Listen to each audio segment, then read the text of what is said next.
আপনি কি জানেন 2025 সাল শেষ হওয়ার সাথে সাথে আপনার জীবনের বই থেকে আরও 365টি পাতা চিরতরে হারিয়ে গেল? কিন্তু এই পাতাগুলোয় কি লেখা আছে, জান্নাত নাকি জাহান্নাম?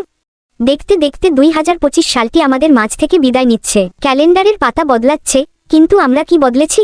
রাসূলুল্লাহ বলেছেন, দুটি নিয়ামতের বিষয়ে অধিকাংশ মানুষ ধোঁকায় পড়ে আছে, তা হলো সুস্থতা এবং অবসর সময়। আমরা এই পুরো বছরটি হয়তো সোশ্যাল মিডিয়া আর দুনিয়াবি কাজে কাটিয়ে দিলাম, অথচ আমাদের কবরের সময়টি আরও কাছে চলে এলো। 2025 সাল শেষ হওয়ার এই মুহূর্তে নিজেকে একবার প্রশ্ন করুন, এই এক বছরে কয়টি তওবা করেছেন? কয়টি চোখের পানি আল্লাহর জন্য ফেলেছেন?